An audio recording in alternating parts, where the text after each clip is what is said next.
പ്രിയപ്പെട്ടവരെ, ദൈവതിരുനാമത്തിന് മഹത്വമുണ്ടായിരിക്കട്ടെ. Dubai MCMF നടത്തുന്ന മാരിവാനിസ് faith that inspires എന്ന ടോക്ക് സീരീസിൽ ഇന്ന് ഞാൻ നിങ്ങളോടൊപ്പം പങ്കുവെക്കാൻ ആഗ്രഹിക്കുന്ന വിഷയം പുനരേക്ക പ്രസ്ഥാനവും മാരിവാനിസ് പിതാവ് എന്നതിനെ കുറിച്ചാണ്. ഭാരതസഭയിലെ ദീർഘദർശിയായ പിതാവായിരുന്നു ദൈവദാസൻ മാരിവാനിസ് മെത്രാപ്പോലീത്ത. ക്രിസ്തുവിൽ നാം എല്ലാവരും ഒന്നായിരിക്കണം എന്ന പ്രാർത്ഥനയുടെ പൂർത്തീകരണത്തിന് വേണ്ടിയാണ് പുനരേക്ക പ്രസ്ഥാനത്തിന് വേണ്ടി അദ്ദേഹം ഇറങ്ങിത്തിരിച്ചത്.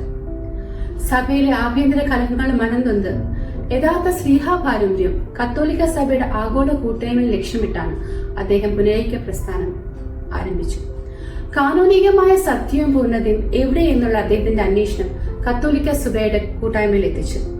നിങ്ങൾ ലോകമെങ്ങും പോയി സുവിശേഷം അറിയിക്കുക എന്ന സത്യം നിർവഹിക്കുകയായിരുന്നു അദ്ദേഹത്തിന്റെ ജീവിത ലക്ഷ്യം. എന്നാൽ ഇത് പ്രാവർത്തികമാക്കണമെങ്കിൽ കത്തോലിക്ക സഭയുമായുള്ള പുനരേക്കം കൊണ്ട് മാത്രമേ സാധിക്കൂ എന്ന് അദ്ദേഹത്തിന് തന്റെ പഠനത്തിലൂടെ വ്യക്തമായി. ഇത് മനസ്സിലാക്കിയ പിതാവ് ഇത് പ്രാവർത്തികമാക്കാൻ ഒട്ടും കാലതാമസം വരുത്തിയില്ല. 1930 തന്നെ അദ്ദേഹത്തിന്റെ സർവസ്വമായ ബദനി മലയിൽ നിന്ന് പടിയിറങ്ങി ഈ പുണ്യപ്രവർത്തനത്തിന് വേണ്ടി അദ്ദേഹം യാത്രയായി. താൻ കണ്ടെത്തിയ കത്തോലിക്ക സഭ എന്ന വലിയ സത്യത്തെ പുൽകാൻ എന്ത് ത്യാഗം സ്വീകരിക്കാൻ അദ്ദേഹം തയ്യാറായിരുന്നു. സർവവും വിട്ടുപേക്ഷ വെറും കൈയോടാണ് അദ്ദേഹം മുണ്ടൻ മലയിൽ നിന്ന് യാത്ര തിരിച്ചത്. ദൈവത്തിൽ മാത്രം ആശ്രയിച്ചു. മുകളിൽ ആകാശവും താഴെ ഭൂമിയും മാത്രം കണ്ടുകൊണ്ടാണ് ഞാൻ കത്തോലിക്ക സഭയിലേക്ക് പ്രവേശിച്ചതെന്ന് അദ്ദേഹം പിന്നീട് പറഞ്ഞിട്ടുണ്ട്. മലങ്കര സഭയുടെ പരമ്പരാഗത ആരാധന രീതി, ആചാര രീതികളും പാരമ്പര്യങ്ങളും സ്വയം കണ്ട ആകാശവും നിലനിർത്തിക്കൊണ്ടുള്ള ഒരു പുനരൈക്യത്തിന് വേണ്ടി വന്യപിതാവ് റോമുമായി പലവിധ ചർച്ചകളും എഴുത്തുകളും നടത്തി.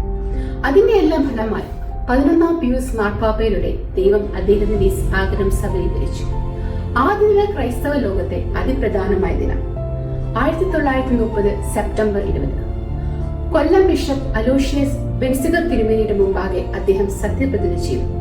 പുനരൈക്യം എന്ന ചരിത്രപരമായ സംഭവം നടന്നു. മണ്ണും വിണ്ണും ഒരുപോലെ സന്തോഷിതരാണ്.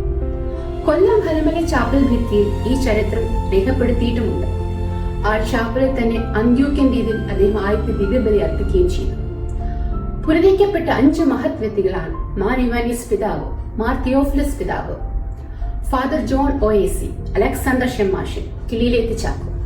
ഇവരാകുന്നു മലങ്കര സഭയുടെ ആദ്യത്തെ അംഗങ്ങൾ. ഈ ചരിത്രപരമായ പുനരൈക്യത്തിലൂടെയാണ് മലങ്കര സഭ രൂപം കൊണ്ടത്. കേവലം 5 വ്യക്തികളിൽ നിന്ന് ആരംഭിച്ച ഈ പ്രസ്ഥാനം ഇന്ന് വളരെ വിശ്വാസികളുടെ വലിയൊരു മേജർ ആർക്കിയോപിസ്കോപ്പൽ സഭയായി വളർന്നു പന്തലിച്ചു. ഈ വലിയ ദൗത്യം നിർവഹിക്കുക എന്നത് വന്യപിതാവിന് വളരെയധികം സഹനങ്ങളും ത്യാഗങ്ങളും പരിഹാസങ്ങളും സ്വന്തം സുഹൃത്തുക്കളിൽ നിന്നും കുടുംബങ്ങളിൽ നിന്നും ഏറ്റുവാങ്ങേണ്ടി വന്നു. എന്നാൽ തന്റെ കുരിശിനെ വഴിയായി സ്വീകരിച്ച അദ്ദേഹം ദൈവവിശ്വാസത്തിലും പ്രാർത്ഥനയിലും കൂടി അദ്ദേഹം തന്റെ ഈ ക്ലേശങ്ങളെല്ലാം അതിജീവിച്ചു. 1932 അദ്ദേഹം റോമ സന്ദർശിക്കുകയും സഭയുടെ ഭരണകർമ്മങ്ങൾ കൂടുതൽ ശാക്തീകരിക്കുകയും ചെയ്തു. തുടർന്ന് തിരുവനന്തപുരം അതിരൂപതയുടെ പ്രഥമ ആർച്ച് ബിഷപ്പായി അദ്ദേഹം നിയമിതനായി. വിദ്യാഭ്യാസം, സാമൂഹ്യ രംഗങ്ങൾ വലിയൊരു വിപ്ലവം തന്നെയാണ് അദ്ദേഹം തിരുവിതാംകൂറിൽ കാഴ്ചവെച്ചത്. നിരവധി വിദ്യാഭ്യാസ സ്ഥാപനങ്ങൾ, സ്കൂളുകൾ നമ്മുടെ സഭയ്ക്ക് വേണ്ടി അദ്ദേഹം പണിതുയർത്തു. പ്രിയപ്പെട്ടവരെ, മാരിവാനിസ് പിതാവ് വിഭാവനം ചെയ്ത പുനരൈക്യം കേവലം ഒരു സഭ മാറ്റമായിരുന്നില്ല, മറിച്ച് അത് സഭയുടെ ഐക്യപ്പെടുത്തലായിരുന്നു.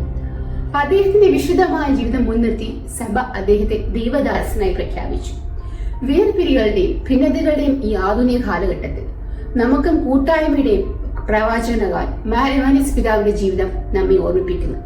സഭയിൽ ഐക്യവും സമാധാനവും പുലർത്തുവാൻ നമുക്കും ഒത്തൊരുമയോട് പ്രാർത്ഥിക്കാം, പ്രവർത്തിക്കാം. നന്ദി, നമസ്കാരം.